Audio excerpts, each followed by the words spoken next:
Hey everyone, it's Josh on Blockchain TXV and today is the 27th of September 2022 and the global cryptocurrency market is honestly not looking good at all. It is well below the $1 trillion mark, and later on today, Jerome Powell and Christine Lagarde, they are going to be meeting at an event in France where they're going to be discussing information about digital finance. So I'm pretty much sure that's going to have a massive impact on the global cryptocurrency market. So I wouldn't be surprised if the global cryptocurrency market does actually go down well below the $950 billion mark. Now in today's episode, I'm going to be discussing an article via Bitcoin magazine, and they talk about the Bitcoin orange pill. Now this article isn't something spectacular or anything, but it talks about how as a Bitcoiner, we need to do more than just hodling Bitcoin. We need to try to educate people on Bitcoin and its technology. And every Monday, guys, Glassnodes and CoinShares, what they tend to do is they tend to provide a weekly insight. So we'll very briefly look at Glassnodes weekly insight, which talks about the great detox. And CoinShares, they have provided a screenshot of last week's performance. And surprisingly, it also mentions about Cosmos and XRP that have both seen a lot of inflows last week. So we'll very briefly talk about that. One thing which I wanted to discuss in today's episode, and I wasn't sure if there is any drama going on between CoinDesk and Tether.to USDT. So in case if you guys are aware of any drama between Tether.to USDT and CoinDesk, please mention them in the comments below. Now regarding UAE, I have two news, and to be honest, both the news are not positive at all. When I say not positive, I'm talking about in line with blockchain technology. The first one is the G-Thaler universe, and what they want to do is they want to provide the technologies needed for organizations and individuals to create and enter into the metaverse. And the second one is a company called Comtech Gold, and the news is that they are a fully gold-powered token to serve Islamic investors and has become the first in the MENA region to get a Sharia compliance certificate. So we'll be exploring that in details, and I'm going to be sharing my opinion on why these are not necessarily using blockchain technology. So welcome everyone, it's 18 here in Dubai and you're listening to Crypto and Coffee at 8, where we cover top news and information pertaining to Bitcoin, blockchain, beyond blockchain, cryptocurrencies, NFTs, DeFi and Metaverse. And how the series of episodes under Crypto and Coffee at 8 works is, we usually cover some top news and information pertaining to the price of cryptocurrencies, some major breaking news, occasionally short and sweet news as well. News that has an impact in the cryptocurrency world.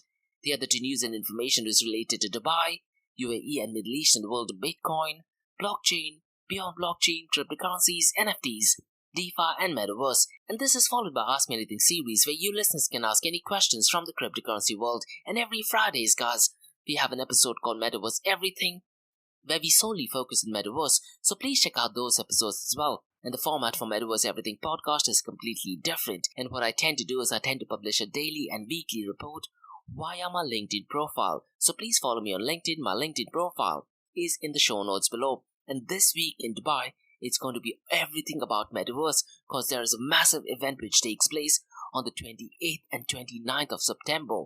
So the quiz that I have for today's episode is, after the event that takes place today in France, what will happen to the price of cryptocurrencies?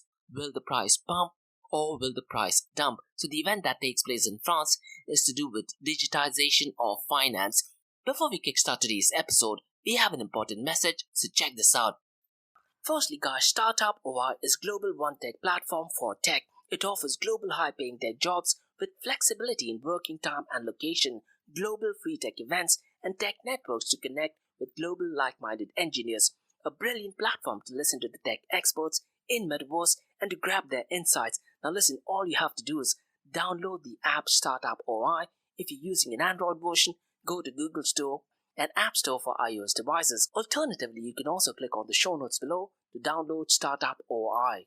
Next, guys, listen, if you're into fitness, if you're into adventure, if you want to do something wild but still want to keep your health in check, there is a new podcast in town, a podcast focusing on obstacle course race in the Middle East.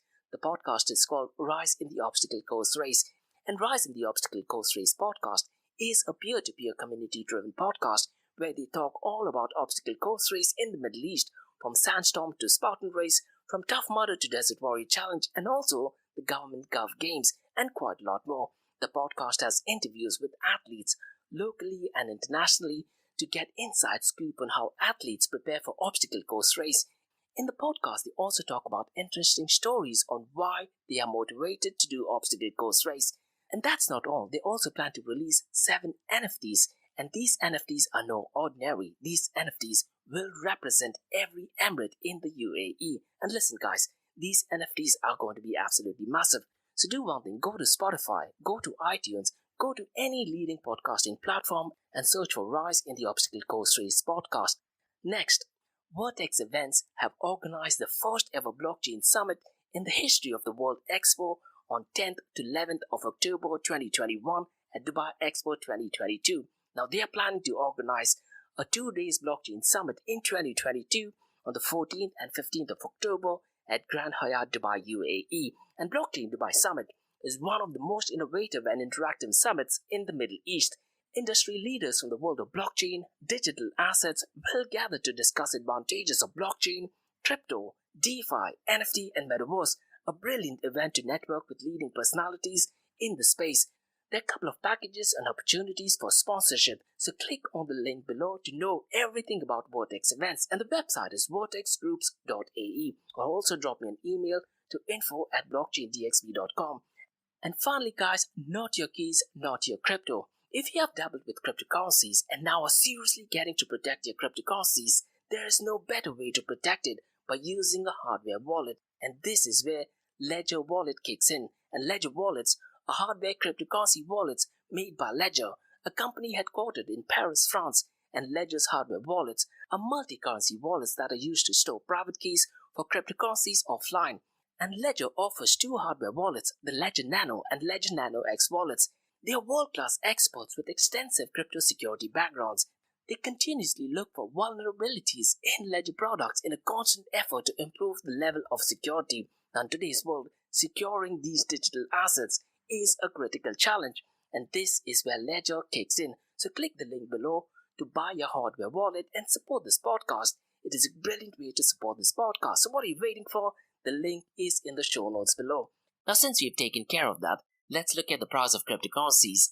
The global crypto market is at $970 billion, and since the last 24 hours, though, it is up by 4.03%.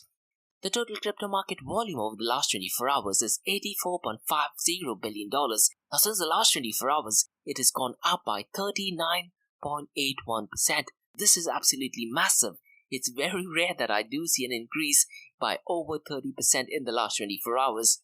The total volume in DeFi is down to $5.91 billion, and the total value locked stands at $56.11 billion, and MakerDAO still accounts for 13.22%, with $7.22 billion locked in the DeFi protocol, and DeFi accounts for 7% of the total crypto market 24-hour volume.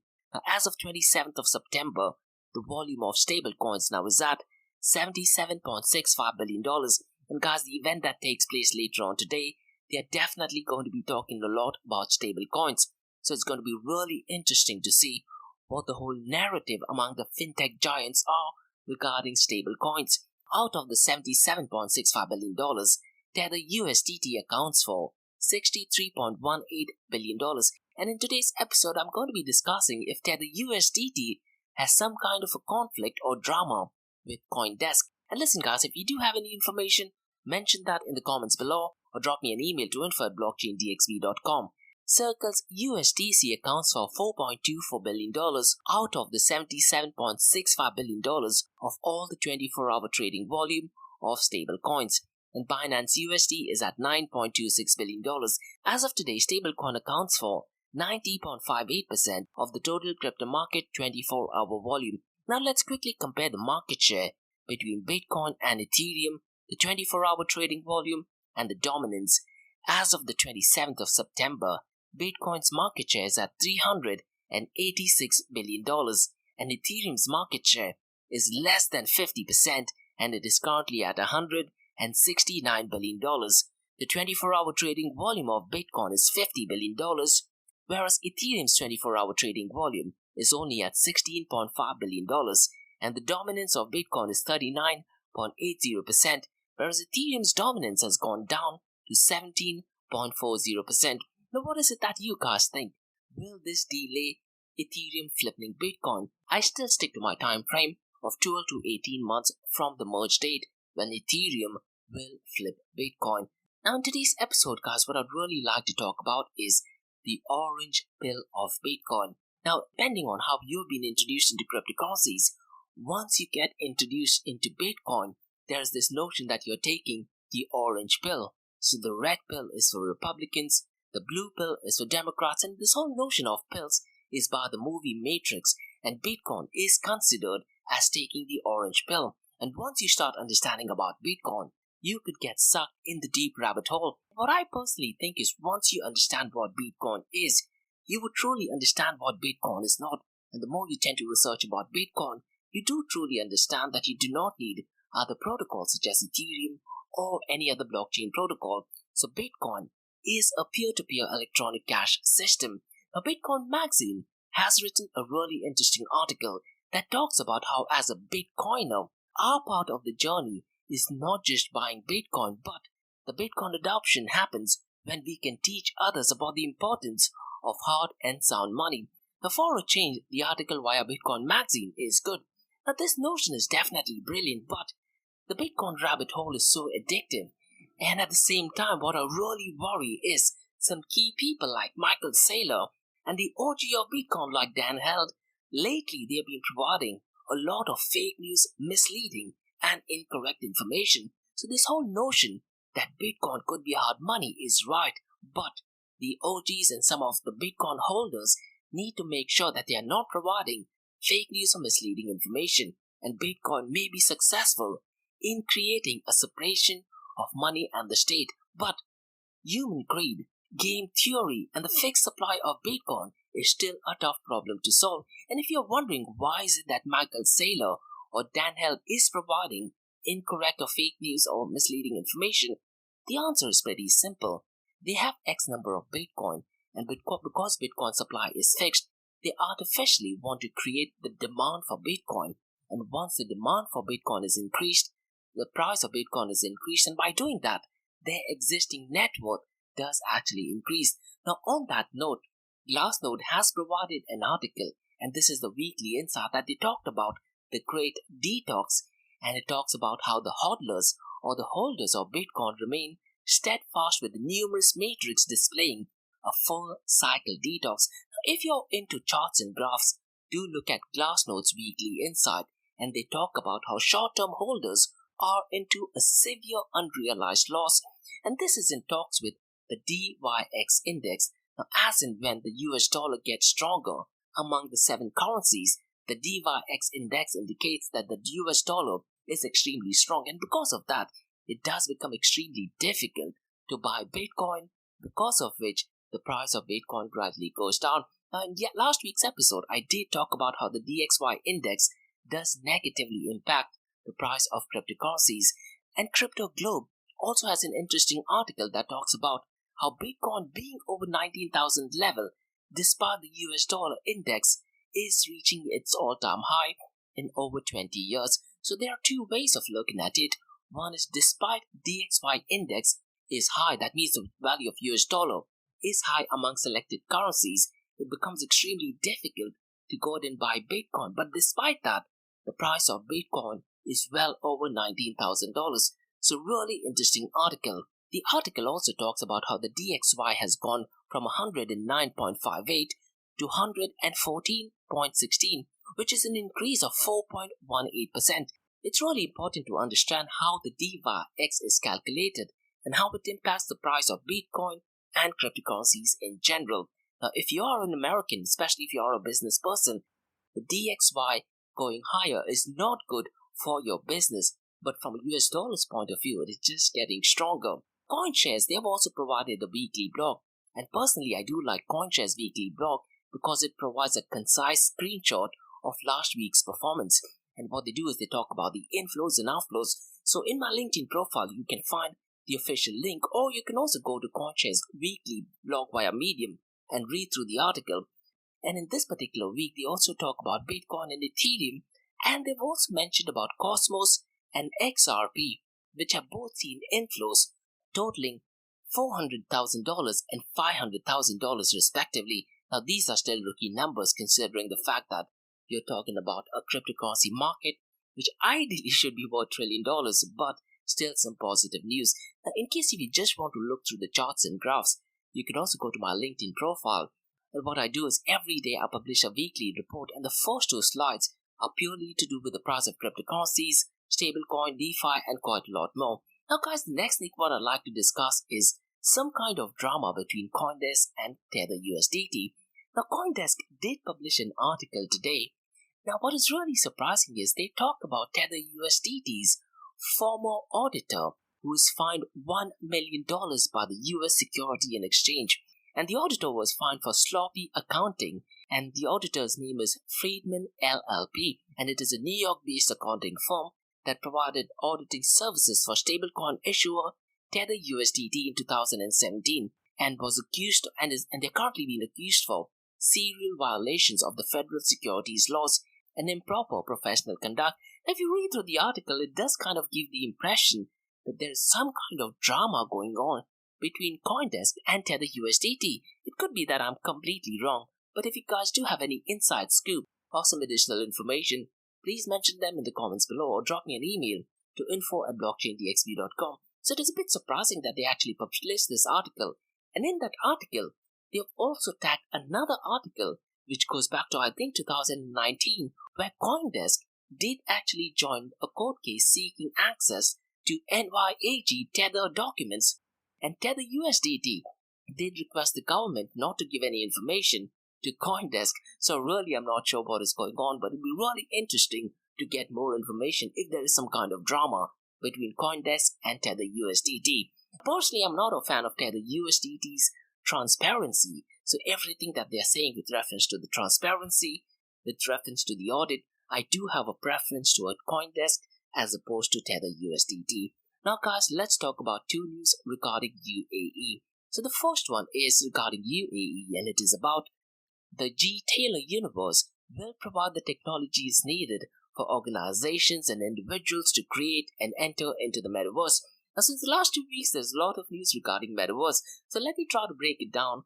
What is the G Taylor universe? So the website is gtaylor.com. That is G for George, T for Tango, H for Harry, A for Alpha, L for Lime, E for Elephant, R for Roger.com. So the G Taylor universe is powered by Ethereum and Polygon blockchain, and it is currently working with a global team of 18 countries on creating a three-dimensional cinematic quality environment, and organizations and individuals will be provided with the most advanced technologies and services needed to create the metaverses within the G Taylor universe or to be part of one of its meta universes. And the G Taylor universe will provide smooth and cost-effective creation of a metaverse experience, and it will accommodate entertainment, socializing, games, and host virtual events, and be used by a wealth of industries and sectors such as property investment, finance, medicine, education, and many other forms of content. So go to the website, it does provide quite a lot of useful information. And G Taylor's universe key focus is not limited to the games it will create or host, but it aims to assist businesses and investors to easily enter into the metaverse and allow them to do business, have access to employ cost effectively from different parts of the world, and interact with the customers. And the G Taylor universe consists of 6 orbits that rotate around the mother planet called as the Eye of the G Taylor universe, that contains 1,231 virtual planets and 4,207 virtual moons, and a total of 79,999 lands. And the land prices are based on location, view, and traffic, and the universe will have lakes, canals, parks, green, and public areas. So a lot of news regarding metaverse is surrounding in Dubai, and this is primarily to do with an event which is taking place in Dubai at the Museum of the Future. But when I tried to research more information about G Taylor universe, I did find that the G Taylor's DMCC is registered with DMCC, that is Dubai Multi-Commodity Center, which is an authority of the government of Dubai that reviews G Taylor's DMCC books, bank accounts, and website to undertake inspection and take such other steps necessary to ensure that G Taylor DMCC is complying with DMCC regulations as failure to comply with these regulations entitles DMCC authority to apply sanctions on Tether DMCC and any of its offices. Definitely very concise news, but they did have a press release via Xavier, and what it says is that the Tether universe will provide the technologies needed for organizations and individuals to create and enter into the metaverse. And in Dubai, the construction of the Tether universe started aiming to be the #1 metaverse in the space of metaverses. If you are a business trying to build something on Tether, maybe you may want to check on that, and maybe there are certain areas that can be associated with your line of business, Tether universe and metaverse. And the CEO of Tether DMCC, Mr. Ahmad Al-Hassimi, said, users can have virtual twins of almost anything, including architectural visualization, team collaboration, customer engagement, and the next generation of experiences. As per the website, it says that Mr. Al-Hassimi has actually been working on virtual worlds in the industry since 2009. That is pretty much the same time when Bitcoin is created. So really interesting news. And the second news that I'd like to talk about is Comtech Gold. So the news is that Comtech Gold is a fully gold-powered token to serve Islamic investors and becomes the first in the MENA region to get Sharia-compliant certificate. So I'm going to be giving in my opinion on this. If you do want to find out more information, go to comtechgold.com. And it was incorporated in the UAE and registered in DAFZA, that is Dubai Airport Free Zone Authority. And Comtech Gold is 100% owned by Trade Fintech Limited. And Trade Fintech Limited is a blockchain and tokenization technology provider for trade finance distribution initiative, a group that consists of 55 plus world's biggest banks and emerging fintech regulators, etc., etc. And one CGO or one Comtech Gold represents 1 pure gram of gold, and they claim that it is fully backed, redeemable, and regulated. And these physical bars will be stored with Transguard in the UAE, which is one of the internationally accepted vaults on a segregated basis. Now, when I try to do research, it does say that they do provide audit, but it does not say who does the audit. And the reason why I'm a bit skeptical about this is if you look at Tether USDT's audit, their audit is done by an independent firm which was rather registered in Cayman Island. They have recently changed the audit to BDO in Italy. And one thing which I mentioned in my previous podcast is that BDO Italy was severely fined for manipulating the data. As a matter of fact, in today's episode itself, I talked about how Tether USDT's former auditor was fined $1 million by the US Security and Exchange Commission for sloppy accounting. So the big question is regarding Comtech Gold, who does the audit and how often is it done?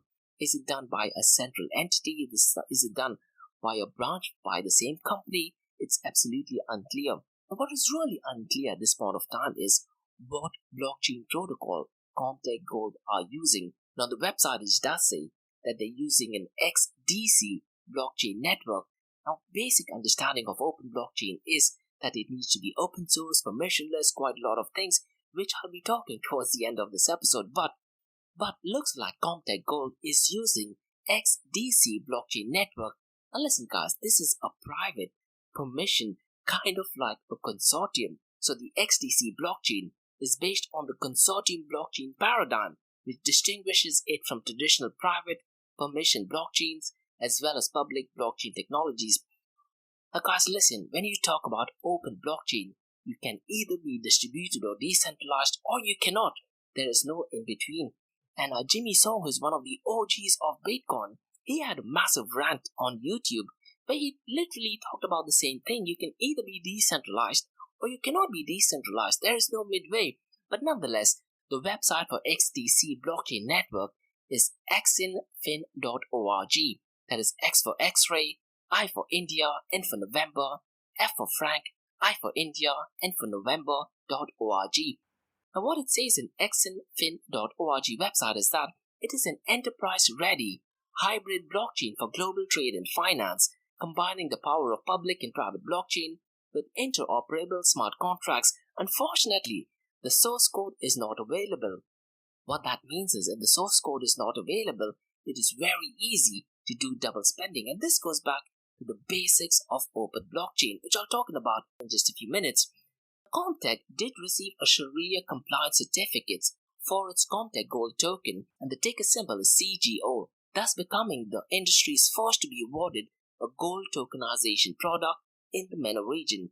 And the Sharia certificate was issued by Amani Advisor Limited, an entity specializing in the field of Sharia compliant investors and Islamic finance solutions, and Comtech FZCO, a Dubai-based company redefining the tokenization infrastructure for real-world assets, started with the digitization of gold powered by the XDC blockchain network.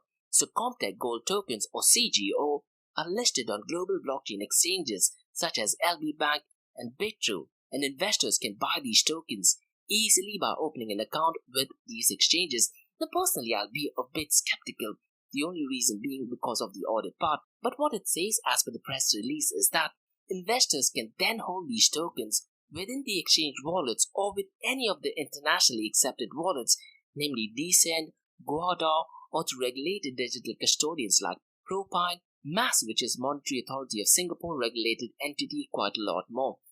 I really am not sure if this does fall into the open blockchain protocol, and it says that they are supported and under the guidance of Amani Advisors Limited.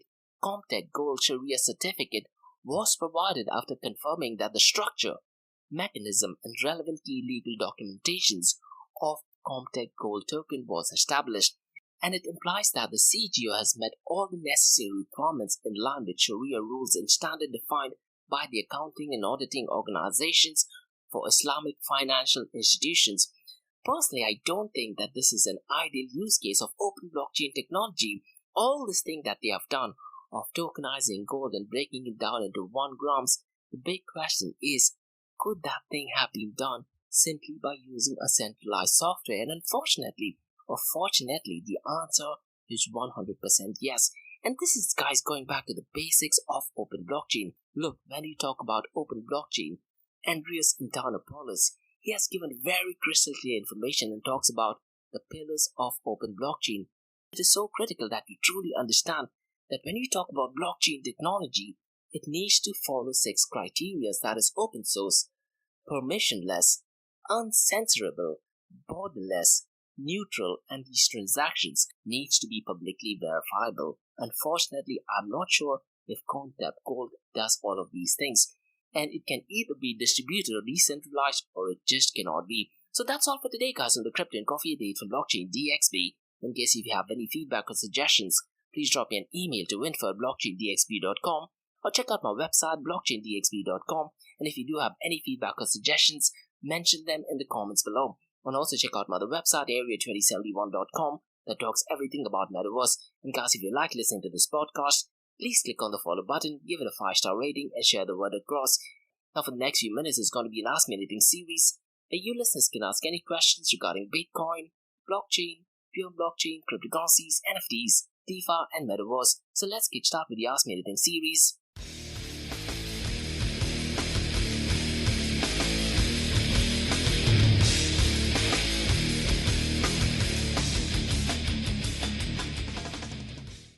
Hey everyone, it's George from Blockchain DXB. You're listening to the Ask Me Anything series where you listeners can ask any questions regarding Bitcoin, blockchain, beyond blockchain, cryptocurrencies, NFTs, DeFi, and Metaverse. And remember, Monday to Thursdays, 8 am to 8:30 am, we have Crypto and Coffee a Day, where we cover top news and information pertaining to Bitcoin, blockchain, beyond blockchain, cryptocurrencies, NFTs, DeFi, and Metaverse. And this is followed by 2 news and information related to Dubai, UAE, and Middle East in the world of Bitcoin, blockchain, beyond blockchain, cryptocurrencies, NFTs, DeFi, and Metaverse. And what you're listening to right now is the Ask Me Anything series, where you listeners can ask any questions from the cryptocurrency world. I have a question by Carl who asks, do you think Bitcoin survives 50 years from now? Now, to be completely honest, Carl, I really am not sure. Now, ideally, I should be saying that yes, Bitcoin will survive 50 years from now, maybe even a couple of centuries from now. But if I'm being completely honest, I really am not sure if Bitcoin would survive. And the reason is, there is a very high possibility that there are newer technologies that would kick in, newer cryptography that will be coming up, newer hashing algorithm. Now, Bitcoin is resilient to all of these things, but what if there are newer technologies, newer ways of identifying money does start up? It is possible in that case, Bitcoin may not survive, and it could also be possible that Ethereum may not survive as well. Now, I'm not talking anything to do with quantum computing or anything of that sort. I'm literally talking about maybe some newer technology where a new form of money is identified. That being said, Carl, Bitcoin did start as a movement towards separation of money and the state, and the impact it has had is absolutely massive. It'll be really interesting what happens in the next 2 decades. I think in the next 2 decades, if Bitcoin was successful in separation of money and the state. And this goes back to some of the points that Kim.com and Roger have been talking about. You need to use Bitcoin as a medium of exchange and not necessarily just as a store of value. And if you talk about Bitcoin maximalists, some of the arguments that they give are absolutely rubbish. Bitcoin maximalists are somewhat similar to what fiat currency maximalists are. They are not receptive to certain ideas. Now, I do have an understanding as to why they are thinking that, and a part of me does actually agree to it. But one of the interviews that Jimmy Song did on YouTube, and he literally went on a rant trying to thrash the interviewer. Now, the interviewer kept sticking to her principles, and she asked a very basic question that over 89% of Bitcoin is already out in supply, and few people have accumulated it. So why is it that Bitcoin is considered as a global wealth redistribution? And unfortunately, Jimmy Song could not give the right answer. It probably might be the first time where I think he was struggling in giving the right answer. So keeping all these things in mind, honestly, Carl, I really am not sure if Bitcoin will survive 50 years from now. Now, in the next decade or so, Metaverse is definitely going to be mainstream. Could it be possible that technologists, cypherpunks, and people like you and me do create a new form of money, a new medium of exchange, a new store of value? If those things happen, then we just might not need fiat currencies or Bitcoin as well. Carl, I also have interviews with Metaverse startups, with the startup teams, with co-founders, and one of the questions that I ask is it possible that in the next couple of decades, the Metaverse economy will be bigger than the real world economy? And a lot of them do actually feel that the Metaverse economy might be bigger than the real world economy. And this ties up with the time frame that you're asking. Will Bitcoin survive 50 years from now? Honestly, I'm not sure. So that's all for today, guys, in the Ask Me Anything series in Blockchain DXB. In case if you have any feedback or suggestions, please drop me an email to info@blockchaindxb.com and check out my website www.blockchaindxb.com and check out my other website area2071.com as well. And if you like listening to this, please follow this button, give it a 5-star rating, and share the word across. And remember, guys, Monday to Thursdays, 8 a.m. to 8:30 a.m., we have Crypto and Coffee a Day, where we cover top news and information pertaining to Bitcoin, blockchain, beyond blockchain, cryptocurrencies, NFTs, DeFi, and Metaverse. And how the series of episodes in the Crypto and Coffee a Day works is, we usually cover some top news and information pertaining to the price of cryptocurrencies, some major breaking news, occasionally short and sweet news as well, news that has an impact in the cryptocurrency world. The other two news and information is related to Dubai, UAE and Middle East in the world of Bitcoin, blockchain, beyond blockchain, cryptocurrencies, NFTs, DeFi, and Metaverse. And what you're listening to right now is the Ask Me Anything series, where you listeners can ask any questions from the cryptocurrency world. Thanks so much for listening, guys, and have a great day ahead. Bye-bye.